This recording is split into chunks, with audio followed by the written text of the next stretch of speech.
como a banca Instituto OCP cobra conhecimentos pedagógicos em prova. Uma aula bastante pontual, bastante objetiva, um conteúdo necessário para você ser aprovado. Então, estamos aqui na Pedagogia Descomplicada, no canal da professora Sara Filpo, e vamos trabalhar conhecimentos pedagógicos com foco na Prefeitura Municipal de Vitória da Conquista. Eu sou o professor Paulo Araújo e vou aqui, na Pedagogia Descomplicada, descomplicar conhecimentos pedagógicos para vocês. Vamos entender e vamos visualizar, por intermédio da resolução de questões, como a banca Instituto OCP cobra conhecimentos pedagógicos em prova. Uma aula bastante pontual, bastante objetiva, um conteúdo necessário para você ser aprovado. Então, vamos estudar, vamos resolver questões. Aproveite e acesse o material da aula que está disponível na descrição aqui do vídeo e aproveite para se inscrever aqui na Pedagogia Descomplicada. Já deixe o seu like, conforme a professora Sara Filpo diz, né? Aluno raiz já chega dando like. Então pode deixar o seu like adiantado, porque o conteúdo ele é garantido para vocês, tá bom? Então deixa o seu like, compartilhe também. O seu compartilhamento é muito importante. Isso é muito importante para o trabalho que cresça, né? Para que o trabalho da professora Sara Filpo cresça e alcance também mais pessoas. E já que estamos falando, né, do concurso da Prefeitura de Vitória da Conquista, já aproveito aqui para anunciar que a professora Sara Filpo preparou aí um intensivão para a galera de Vitória da Conquista, né? Saiba que para passar em um concurso público, se esse de fato é o seu sonho, é o seu objetivo, se é esse o concurso que você quer, demanda também investimento. Então, fica de olho na novidade que a professora Sara preparou para vocês, que com certeza é um material que vai turbinar a preparação de todos vocês, tá bom? Bora lá então? Vamos trabalhar as questões propostas para hoje? Vou aqui comentar questão por questão. Vamos entender como a banca Instituto OCP ela cobra essas temáticas em prova, tá bom? Vamos lá para a nossa primeira questão da noite, galera. A nossa primeira questão vai abordar a perspectiva, deixa eu ver aqui, a perspectiva de projeto político pedagógico. Vamos lá. A pergunta nos diz assim, deixa eu me ajeitar aqui, vamos lá. Olha só, não corresponde a uma característica emancipatória do projeto político-pedagógico. Vamos aqui fazer algumas considerações. Em se tratando de projeto político-pedagógico, nós temos concepções de PPP segundo Veiga. Então, Veiga vai trazer para a gente algumas concepções de projeto político-pedagógico. A primeira concepção, segundo Veiga, de PPP é a concepção, deixa eu voltar aqui, é a concepção da inovação, desculpe aqui, é a concepção da inovação regulatória ou técnica, é uma concepção de PPP, e a segunda concepção de projeto político-pedagógico, segundo Veiga, é a concepção da inovação emancipatória ou edificante. Essa primeira concepção, que é a regulatória ou técnica, é uma concepção tradicional de projeto político-pedagógico. Já essa perspectiva emancipatória ou edificante é uma perspectiva democrática participativa. E é esta concepção a que se adequa ao projeto de escola pública. A pergunta é, tendo como referência a característica emancipatória do projeto político-pedagógico, o que não corresponde a uma característica emancipatória? Letra A. Sua legitimidade é residente no grau e no tipo de participação de todos os envolvidos. A legitimidade de um projeto político-pedagógico, uma perspectiva emancipatória, vai se dar no grau e no tipo de participação. Portanto, está correto. Nós queremos afirmativa incorreta. Letra B, o fato de estar voltado para a inclusão. Se ele está voltado para a inclusão, é uma característica emancipatória. Nós queremos a incorreta. O fato de ser coletivo e ser integrador está correto também. Se o projeto é construído nessa perspectiva coletiva e integradora, atende a uma característica emancipatória. Letra D, o fato de ser um movimento de luta em prol da democracia da escola. Se é um documento, né, ou se a sua elaboração tem em vista a construção de um espaço democrático, então atende a uma característica emancipatória. Só resta ser a letra E. O fato de abordar as dimensões técnicas e políticas separadamente. Isso é errado, porque tanto a dimensão técnica quanto a dimensão política, elas são indissociáveis. Olha só, quando falamos em projeto político-pedagógico, essa mesma autora, que é Ilma Passos Veiga, ela vai pontuar para a gente sobre os princípios de construção do PPP, ou princípios norteadores de construção do PPP. Segundo Veiga, estes são os princípios norteadores do processo de construção do projeto político-pedagógico. O que, V, Li, G. Que velige, que é o princípio da qualidade, e essa qualidade envolve duas dimensões. Opa, essa qualidade envolve duas dimensões. Envolve a dimensão formal ou técnica e envolve a dimensão política. Não está escrevendo aqui, vamos escrever aqui a dimensão política. A dimensão formal ou técnica e a dimensão política, elas não podem ser compreendidas de modo isolado. Elas são vistas como sendo dimensões indissociáveis. Um outro princípio é o princípio da qualidade, da valorização do magistério. É um princípio norteador do processo de construção do projeto político-pedagógico. O outro princípio é o princípio da liberdade, da igualdade de condições para acesso e permanência na escola e o princípio da gestão democrática. Observe que a qualidade, a valorização do magistério, a liberdade e a igualdade só é possível dentro de uma gestão democrática. Então, o item está errado por afirmar que a dimensão técnica e política são separadas. Não, elas são indissociáveis.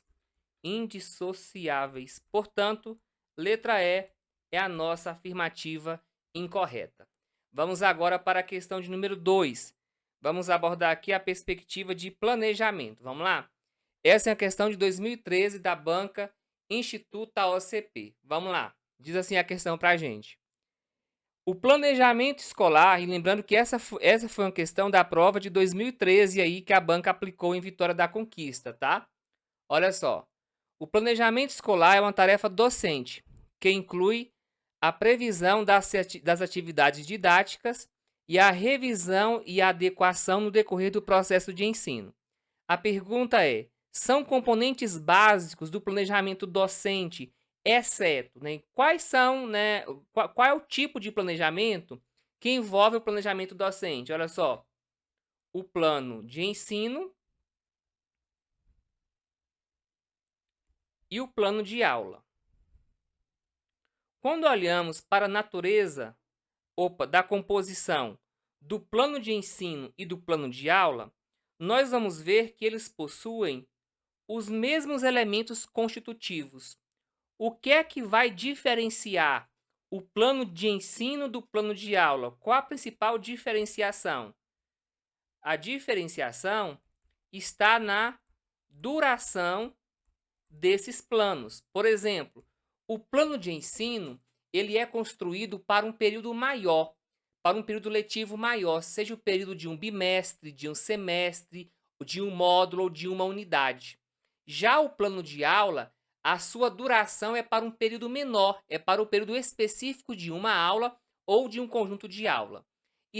De aulas. E tanto o plano de ensino quanto o plano de aula, segundo Vasconcelos, Eles são o planejamento que estão mais próximo da prática do professor e da sala de aula, e eles dizem respeito ao aspecto estritamente didático, tá? Então, eles possuem os mesmos elementos constitutivos, o que vai diferenciar aí é a sua duração.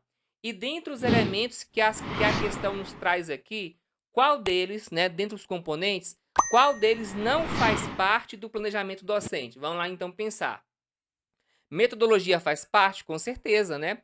O professor, ao estabelecer o seu plano, tem que traçar também, tem que estabelecer quais são as metodologias que ele irá utilizar, ou seja, como ele vai conduzir a atividade de ensinar. Perfeito, letra A está correta. Letra B, avaliação? Também correto. Avaliação é um componente do processo de ensino. Os conteúdos? Com certeza também. Os objetivos? Perfeito, né? O planejamento ele é guiado por objetivos, por conteúdos, por avaliação, por metodologia.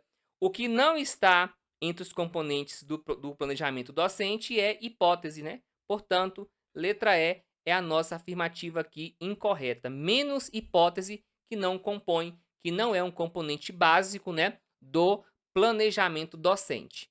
Vamos para a nossa próxima questão. Também uma questão de 2013, abordando aí a perspectiva de órgãos colegiados, né? Vamos analisar. Preencha a lacuna e assinale a alternativa correta. O tem por função acompanhar e avaliar os resultados do ensino e da aprendizagem e propor novos encaminhamentos para a superação dos problemas. Quem é que vai acompanhar e avaliar resultados do ensino e da aprendizagem e vai fazer essa proposição para superar os problemas existentes? É o conselho escolar? É o conselho tutelar? É o grêmio estudantil? É o Ministério Público ou o conselho de classe? É óbvio que é o conselho de classe, né? O conselho de classe é esse órgão dentro da instituição que vai acompanhar e avaliar os resultados do ensino e da aprendizagem. É importante pontuar que o conselho, né, ele tem por função de discutir, por exemplo, a avaliação que é desenvolvida, né, com os alunos, né? O conselho de classe ele não pode se reduzir como sendo um momento, não pode ser, na verdade, um momento em que professores, né, se reúnem para sentenciar o aluno, né, ou para estabelecer aqueles rótulos, né, em relação aos alunos. É um momento para se acompanhar, para se avaliar, para se discutir o porquê da presença ou ausência de aprendizagens e, diante das dificuldades, o que fazer para superar. Então, isso é uma característica, é uma função do conselho de classe. Vamos lá para a questão de número 4 agora. Questão 4, ainda questão da Prefeitura de Vitória da Conquista, da prova de 2013, galera. Vamos lá? Conforme Ilma Passos Veiga, a escola é o lugar de concepção, realização e avaliação de seu projeto educativo, uma vez que necessita organizar seu trabalho pedagógico com base em seus alunos. Sobre o projeto político-pedagógico, assinale a alternativa incorreta. O que é errado em se tratando de projeto político-pedagógico? Letra A. O projeto da escola é também um projeto político, por estar intimamente articulado ao compromisso da formação do cidadão. Perfeito? Perfeito. Vamos aqui pensar. Por que o PPP recebe esse nome de projeto? Por que ele recebe esse nome de projeto político? E por que ele é pedagógico? Vamos aqui pensar. Ele é projeto porque no projeto político-pedagógico estabelece uma direção. Então, ele é projeto porque ele estabelece uma direção, um rumo, né? Um objetivo a alcançar. Ele é político porque ele expressa um compromisso social. Qual é o compromisso social da escola? O compromisso social é a formação para a cidadania. E o projeto político-pedagógico, ele é pedagógico porque estabelece as ações educativas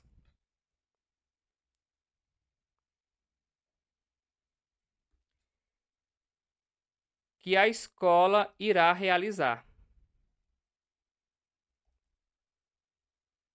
Essa dimensão política do projeto político-pedagógico não diz respeito a uma questão partidária, de ideologia partidária. E é muito comum nas provas as bancas dizerem que a dimensão política do PPP está voltada a essa perspectiva de ideologias partidárias. Errado. A dimensão política diz respeito ao compromisso social que é estabelecido. E o compromisso social da escola é a formação para a cidadania. Perfeito? Vamos agora julgar a questão anterior, as afirmativas anterior. Nós queremos a afirmativa incorreta. Então vamos lá analisar. A construção do projeto político-pedagógico parte dos princípios de igualdade, perfeito, qualidade, perfeito, liberdade, perfeito, gestão democrática, perfeito e valorização do magistério, perfeito. Olha aquele mnemônico, olha só, que, ve, lige. Que, ve, lige são os princípios norteadores do processo de construção do PPP: qualidade, valorização do magistério, liberdade, igualdade de condições para acesso e permanência na escola e gestão democrática. Quem fala sobre isso? Veiga. Letra C.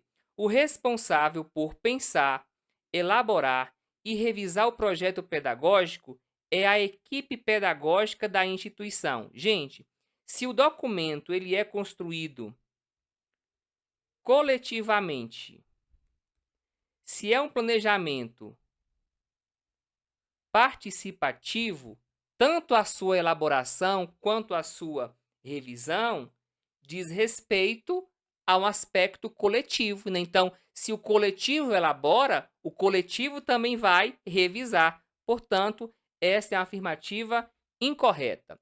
Vamos analisar a letra D. A construção do projeto político-pedagógico, ela requer continuidade das ações. Perfeito, né? Se um projeto é construído, se um projeto de escola é construído, as ações que são previstas devem ser continuadas, né? Devem haver entre elas uma continuidade e não a fragmentação e não a descontinuidade. Perfeito. Também, a construção do PPP requer descentralização do processo de tomada de decisão. Perfeito. A ideia de poder compartilhado. Poder compartilhado. E instalação de um processo coletivo e avaliação de cunho emancipatório. Perfeito também. Letra E. O projeto pedagógico ele deve ser uma reflexão do cotidiano da escola. Perfeito também. Letra C é a nossa afirmativa incorreta. E em se tratando do PPP, é importante nós pontuarmos aqui a sua previsão legal. Quem é que diz que o PPP tem que existir? LDB, a Lei número 9394 de 96, a Lei de Diretriz e Base da Educação Nacional. Lá no artigo 12, inciso 1, onde trata das incumbências dos estabelecimentos de ensino. Artigo 13, inciso 1, onde fala que os docentes devem participar da elaboração da proposta pedagógica da escola. E artigo 14, né, inciso 1, quando vai tratar da construção do projeto político-pedagógico por todos os profissionais da educação. Inclusive, à luz do artigo 14, o projeto político-pedagógico, aliado a outros instrumentos, né, se configura como sendo um mecanismo para auxiliar na efetivação da gestão democrática do ensino público. Lembrando que a gestão democrática se constitui como sendo um princípio constitucional, a LDB ratifica o princípio constitucional e estabelece na legislação sobre a gestão democrática do ensino público. Segundo a LDB, quem vai definir as normas de gestão democrática de gestão democrática do ensino público na educação básica são os sistemas de ensino. Artigo 14 da LDB. Perfeito? Vamos agora para a nossa próxima questão. Próxima questão, nós vamos trabalhar a perspectiva de avaliação diagnóstica. Deixa eu tomar uma água aqui. E enquanto isso, aproveite para falar para mim aí no chat se vocês estão compreendendo, se estão entendendo o conteúdo, estão acertando, estão indo bem? Eu espero que sim, né, galera? Abordagem pontual, bem didática, bem objetiva, conteúdo necessário para contribuir com a sua aprovação. Não se esqueça de deixar o seu like aqui na aula, inscrever no canal da professora Sara Filpo, de compartilhar, chamar mais alguém e principalmente acompanhar todo o trabalho que a Pedagogia Descomplicada desenvolve aqui. E lembre-se, professora Sara tem um intensivão aí para a galera de Vitória da Conquista. É um evento para turbinar a sua preparação. Então, se esse é o seu sonho, se esse é o seu objetivo, alcançar essa vaga aí em Vitória da Conquista, entre aí nesse intensivão da professora Sara, invista no seu processo preparatório, perfeito? Tomar minha água, que eu falei demais, né? E aí já mandem no chat se vocês estão entendendo, tá bom, gente? Vamos lá.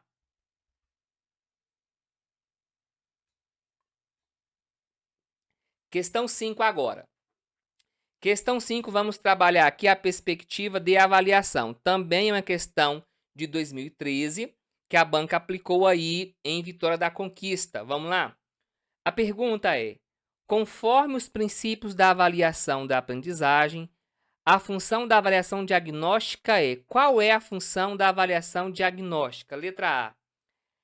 A avaliação diagnóstica é constatar se os objetivos previstos eles foram alcançados.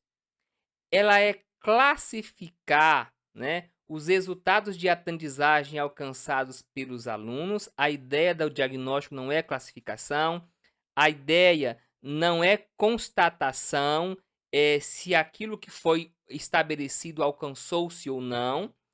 Descrever o aprendizado do aluno com intenção de fornecer uma síntese do seu percurso de aprendizagem. Olha só, a ideia é falar sobre o percurso de aprendizagem através do diagnóstico ou é coletar dados relevantes que expressem o estado de aprendizagem inicial do aluno? Letra D, afirmativa correta. Letra E, registrar quantitativamente o aprendizado do aluno. Afirmativa incorreta. Não preza aí por aspectos quantitativos. A ideia aí, letra D, afirmativa correta, é compreender o que o estudante ele já domina e o que é preciso fazer para que ele continue avançando no processo de ensino e aprendizagem. A maioria das bancas, elas trazem um entendimento sobre um momento em que a avaliação diagnóstica ela pode ocorrer, tá?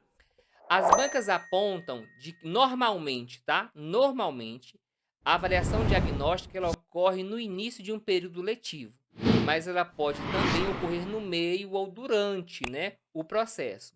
Sempre quando o aluno evidenciar incapacidade no seu desenvolvimento, né, ou dificuldades no desenvolvimento, o professor pode lançar mão da avaliação diagnóstica para compreender o que é que o aluno já consolidou, o que ele precisa ainda consolidar, bem como também a partir desses dados ele orientar o seu planejamento, tá? Em regra, a avaliação diagnóstica ela ocorre no início de um período letivo, mas pode ocorrer também em outros momentos, tá? Então, um outro objetivo também da avaliação diagnóstica, outro propósito, né? Identificar os pré-requisitos e habilidades. Então, vamos aqui pensar comigo. Se eu vou atuar numa sala de primeiro ano do ensino fundamental, numa turma de alfabetização, para que eu comece o meu trabalho com esses alunos de alfabetização, eu tenho que compreender o que é que eles já dominam, né? O que é que está consolidado? Será que eles já conhecem letras, né?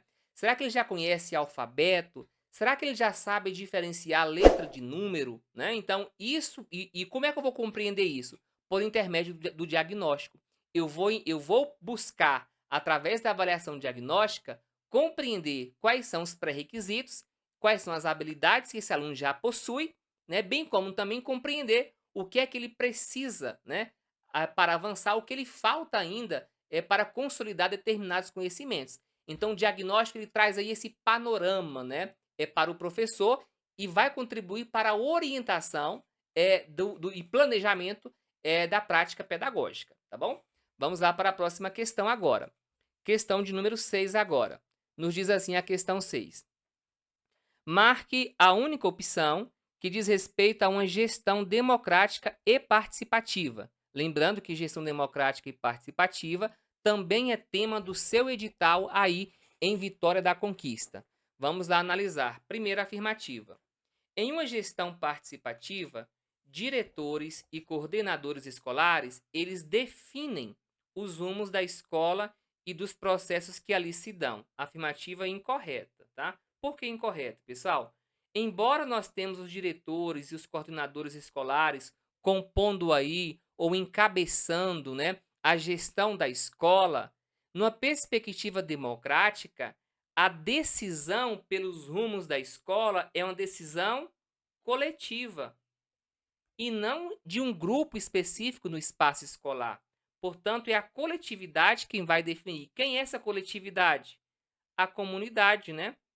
A comunidade escolar. Portanto, letra A é uma afirmativa incorreta. Letra B.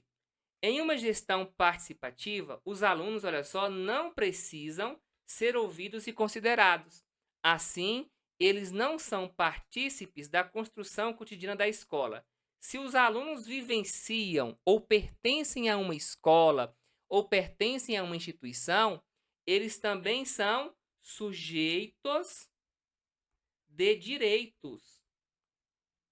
E eles podem opinar, eles podem refletir, eles podem expressar as suas opiniões em relação ao processo que a escola desenvolve. Portanto, afirmativa incorreta, porque a perspectiva de gestão democrática e participativa leva em conta a participação de um coletivo em todos os processos da instituição. Perfeito?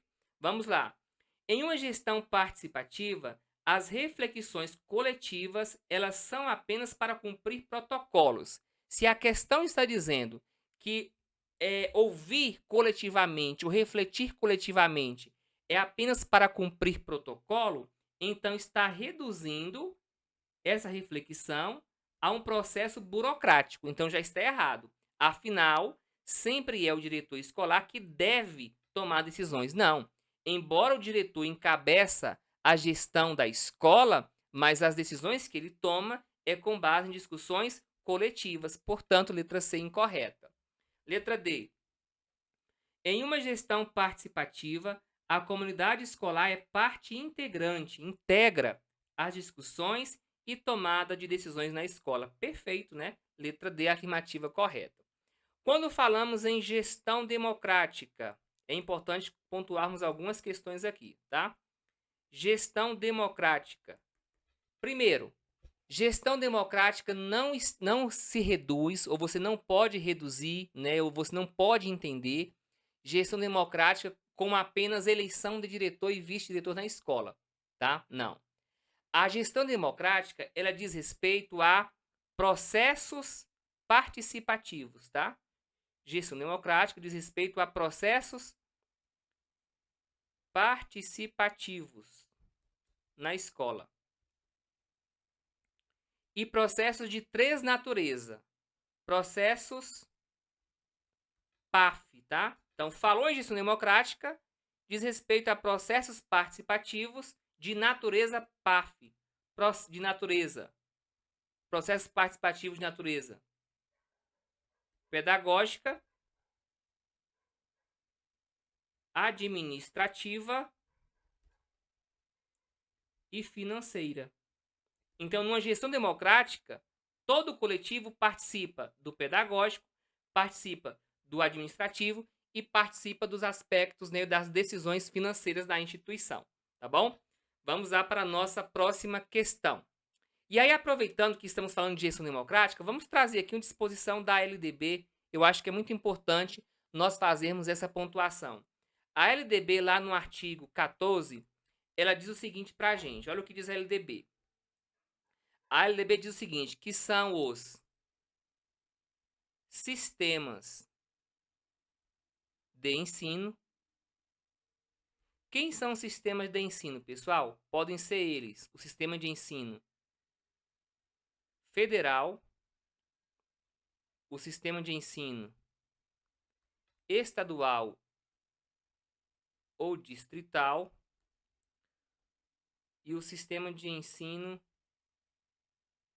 municipal. Então, são os sistemas de ensino, segundo a LDB, eles definirão as normas de gestão democrática na educação básica. Então, os sistemas de ensino, segundo o LDB, eles definem as normas de gestão na educação básica. Quando eles estiverem definindo as suas normas de gestão, eles deverão levar em conta, primeiro, as suas peculiaridades, ou seja, aquilo que é próprio a cada um deles. Então, isso aponta para a ideia de que em cada sistema de ensino, as normas de gestão democrática elas podem ser diferentes. Aqui, por exemplo, que em Brasília se entende como gestão democrática, pode não ser o mesmo entendimento em Vitória, no Espírito Santo, que é onde se localiza a pedagogia descomplicada, né? Então, por que as normas de gestão são diferentes? Primeiro, porque quando os sistemas de ensino estiverem definindo essas normas de gestão, levarão em conta as suas peculiaridades, aquilo que é próprio a cada um deles, tá? E ao passo em que definirem essas normas de gestão, levando em conta as suas peculiaridades, deve-se seguir princípios comuns. Então, nacionalmente, esses princípios eles são obrigatórios. E quais são os princípios? São dois, que é o princípio da participação. A participação dos profissionais da educação na elaboração da proposta pedagógica. E o outro princípio é o princípio também da participação. Participação da comunidade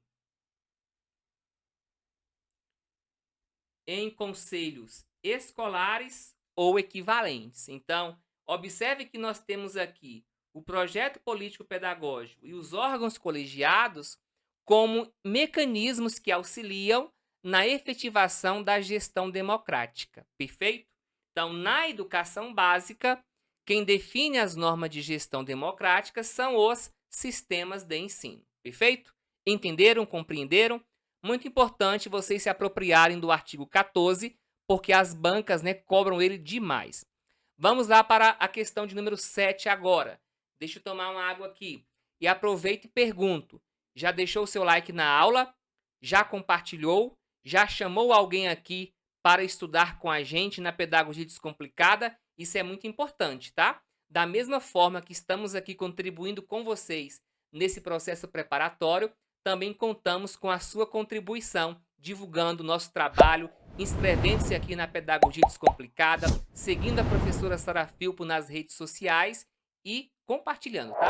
Compartilhar não tira a sua vaga, galera. Não tira mesmo, tá? Seja um concurseiro luz na vida de alguém, compartilhe o conteúdo com alguém que precisa passar nesse concurso. Vamos para a questão 7 agora. Nós temos aqui 8 questões, né? 8 questões, né? Temos aqui essa e mais outra. Então, já estamos encerrando aí a nossa aula. Vamos lá. Nos termos da LDB, o Conselho Escolar, né? Letra A. O Conselho Escolar. Ele consolida seu trabalho pela atuação específica dos profissionais da educação e não dos pais, pois estes não possuem, deixa eu mudar a cor do marca-texto, pois estes não possuem o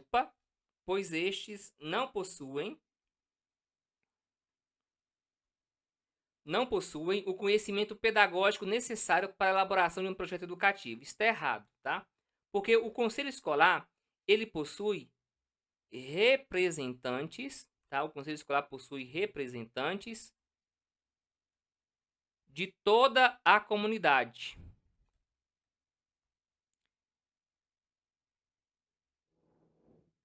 Então, o que isso significa?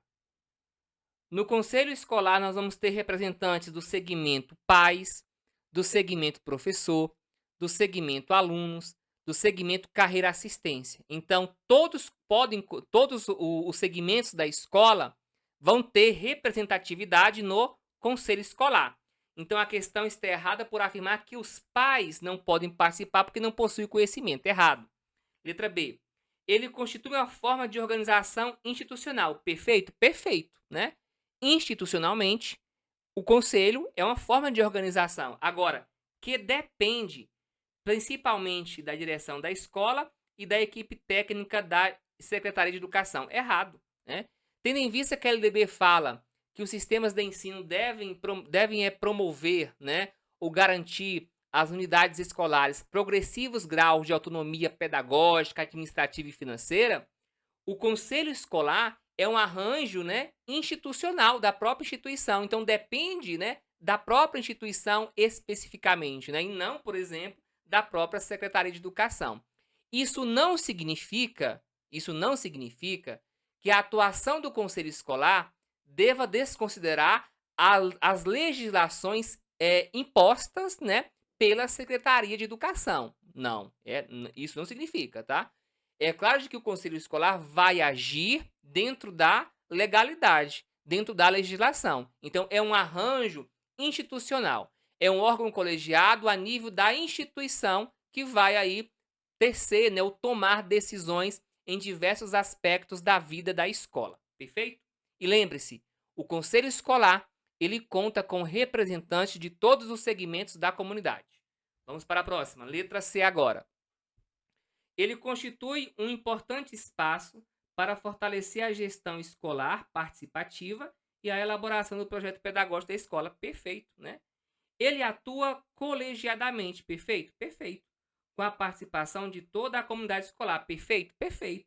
Mas onde a direção da escola tem a responsabilidade de resolução dos problemas da escola. Errado, né? Embora o diretor encabeça a gestão da escola, né? O conselho escolar, agindo de modo colaborativo, traz aí uma ideia de corresponsabilização, onde todos são responsáveis pelo processo que é desenvolvido, tá? Última afirmativa. Constitui um espaço institucional perfeito, onde a responsabilidade pelo sucesso ou fracasso escolar da escola é dividida entre todos os segmentos. Errado, né? A ideia não é responsabilizar ninguém pelo sucesso ou fracasso, mas a ideia é agir coletivamente com vistas à transformação daquele contexto, tá bom? Vamos agora para a nossa última questão da noite. E a última questão nós vamos abordar a perspectiva da relação professor-aluno. Vamos lá. Primeira questão. Primeira questão não, né? Primeira afirmativa. No que se refere à relação professor-aluno, julgue os itens seguintes. Vamos lá. Na escola, a interação professor-aluno é imprescindível, ou seja, é indispensável para que ocorra o sucesso no processo de ensino-aprendizagem. Perfeito, né? É importante que haja uma interação entre professor e aluno para que o processo de ensino-aprendizagem tenha êxito. Perfeito. Então, a afirmativa 1 está correta. Número 2. Quanto mais o professor compreender a dimensão do diálogo como postura necessária em suas aulas, maiores avanços estará conquistando em relação aos alunos, pois, desse modo, eles se sentirão mais curiosos e mobilizados para transformar a realidade. Perfeito? Perfeito. A importância da dialogicidade, né? Se os alunos eles se sentem à vontade, se o diálogo ele é permanente nessa relação professor-aluno, isso também contribuirá para que o processo de ensino-aprendizagem tenha êxitos. Portanto, 2 também está correta. Afirmativa 3. A relação entre professor e aluno depende fundamentalmente do clima estabelecido pelo professor, da empatia com seus alunos e de sua capacidade de ouvir, refletir e discutir. Perfeito? Perfeito. Imagine só, se um professor não se dispõe, né, e não está aberto ao diálogo, ou se um professor não se mostra aberto a conversar, a dialogar com o estudante, automaticamente vai haver aí ruídos, né?